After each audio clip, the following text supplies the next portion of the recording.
পশ্চিমবঙ্গে বাসন্তী এক্সপ্রেসওয়ে আর কামালগাজীর মোড় থেকে যে রাস্তা গোসাবার ঘাট পর্যন্ত গেছে ক্যানিং হয়ে, এই রাস্তা দুটো জঙ্গিদের হাতে চলে গেছে। ফিশারম্যানদের সঙ্গে মিশে গোসাবার দ্বীপগুলো থেকে হয়ে নয় ক্যানিং, বারুইপুর, কামালগাজী হয়ে ভারতে ঢুকে পড়ছে, অথবা বাসন্তী এক্সপ্রেসওয়ে হয়ে সায়েন্স সিটি দিয়ে ভারতবর্ষে ছড়িয়ে পড়ছে। যে সায়েন্স সিটি থেকে গোসাবা পর্যন্ত, ঘটকপুকুর হয়ে মালঞ্চ হয়ে, সরবেরিয়া হয়ে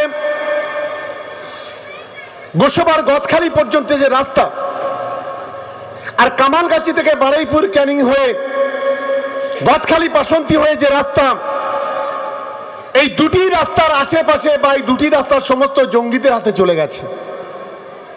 ভাবতে পারেন এই এলাকার মানুষকে কত বড় অসম্মান করছে। আজ থেকে 3 বছর আগে ওই গাদ্দার এই পশ্চিমবঙ্গ সরকারের মন্ত্রী ছিল 3টি দপ্তরে। কই সেদিন তো একবার বলনি যে এখানে এই রাস্তায় বা রাস্তার আশেপাশে জঙ্গিরা বসবাস করে। এই দুটি রাস্তায় তার বাইরে কত আইএএস, আইপিএস, ডব্লিউবিসিএস, কেউ শিক্ষক, কেউ সরকারি কর্মচারী, কেউ ইমাম সাহেব, কেউ মুয়াজ্জিন সাহেব, কেউ পুরোহিত সাহেব, লক্ষ লক্ষ মানুষ এখানে বসবাস করে। আজকে নিজের টিআরপি বাড়ানোর জন্য আজ গোটা দক্ষিণ 24 পরগনা জেলাকে, গোটা উত্তর 24 পরগনা জেলার একটা পার্ট আজকে সমাজ বিরোধী বানিয়ে দিচ্ছ, জঙ্গি বানিয়ে দিচ্ছ। অসভ্যতা একটা চরমে পৌঁছে গেছে।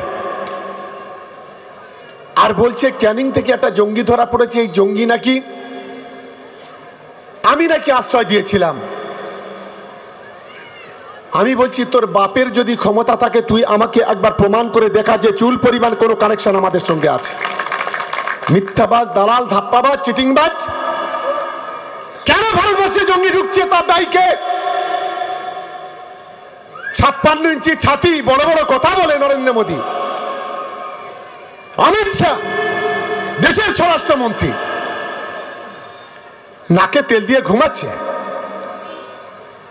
বলছে বাংলাদেশ থেকে জঙ্গি ঢুকছে, কেউ বলছে পাকিস্তান থেকে ঢুকছে, কেউ বলছে শ্রীলঙ্কা থেকে ঢুকছে, কেউ বলছে মায়ানমার থেকে ঢুকছে, কেউ বলছে ভুটান থেকে ঢুকছে, কেউ বলছে বাংলা একটা সেফ প্যাসেজ। লজ্জা করে না? আজকে 2011 সালে পরে মমতা বন্দ্যোপাধ্যায়ের নেতৃত্বে আজকের গোটা বাংলায় যে শান্তির পরিবেশ তৈরি হয়েছে, স্বাধীনতার পর কোনো কেউ বলতে পারবে না এত শান্তির পরিবেশ বিগত দিনে বাংলাতে ছিল, যেটা আজকের মমতা বন্দ্যোপাধ্যায় এবং অভিষেক বন্দ্যোপাধ্যায়ের নেতৃত্বে আজকের গোটা বাংলার শান্তি পরিবেশ তৈরি হয়েছে। আমি বলি তুমি আমাকে জঙ্গি বলেছো, শুভেন্দু অধিকারী জেনে রেখে দাও, তোমাকে কোর্টে টেনে নিয়ে যাব, এর নাম বাপের বেটা শওকত মোল্লা। এটা আমি আজকে তোমাকে বলে দিলাম। দুটোকেই লিগ্যাল নোটিশ পাঠাবো, একটা শুভেন্দু অধিকারী আর আরেকটা সুকান্ত মজুমদার। যদি কোর্টে যদি টেনে না নিয়ে যেতে পারি, আমার বাপের নাম না, আমি এটা পরিষ্কার ভাবে আজকের এখান থেকে ঘোষণা করছি। নাকানি চপারি খাইয়ে ছাড়বো তোমার। আরেকটা কথা আমি ভুলে যাচ্ছিলাম, আরেকটা নাটক শুরু হয়েছে বাংলায়। একজন হেরো সাংসদ অর্জুন সিংটা ভেঙে গেছে, আমাদের পার্থভৌমিক সিংটা ভেঙে দিয়েছে গত লোকসভাতে। বলছে বিরোধী দলনেতার উপর আক্রমণ করতে পারে কারা? বলছে বাংলাদেশের জঙ্গিরা। আর মমতা বন্দ্যোপাধ্যায় তার নাকি প্ল্যানিং করছে। আরে ভাবতে তো লজ্জা লাগে।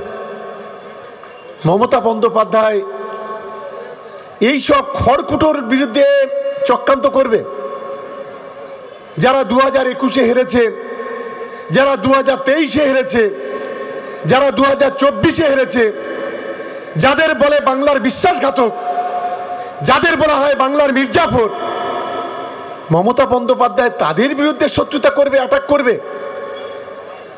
মমতা বন্দ্যোপাধ্যায় কি এতই অসুবিধা হয়ে গেছে? বাংলার মানুষ যাদেরকে চেনে না, যদি কেউ বলে ওর নামটা জিজ্ঞাসা করে, বলে ও তো মির্জাফর, তার বিরুদ্ধে মমতা বন্দ্যোপাধ্যায়কে চক্রান্ত করতে হবে। আসলে এরা একটা মনোরোগ হয়ে এদের রোগটা এমন জায়গায় চলে গেছে, এটা সে কি বলে না, মাথা খারাপ হয়ে গেলে মেন্টাল পেশেন্ট, সাইকো পেশেন্ট হয়ে গেছে। বিশেষ করে এই শুভেন্দু আর সুকান্ত, এই দুটোর কথাবার্তা শুনে মনে হচ্ছে এদের মনোরোগ বিশেষজ্ঞ দিয়ে চিকিৎসা করতে হবে, তা না হলে এদের রোগটা সারবে না। আমি বিজেপির যারা সেন্ট্রাল গভর্নমেন্টের যারা দায়িত্বে আছেন বা কেন্দ্রের বিজেপি নেতারা আছেন, এখানে যারা দায়িত্বে আছেন তাদের বলবো, পশ্চিমবাংলা ভালো মেন্টাল হসপিটাল আছে, এই দুজনকে অন্তত কিছুদিনের জন্য অন্তত ট্রিটমেন্ট করা ভালো, তারা হলে এ রোগ সারবে না। কি আমি ঠিক বলছি তো? সবাই একটু জোরে বলবেন তো।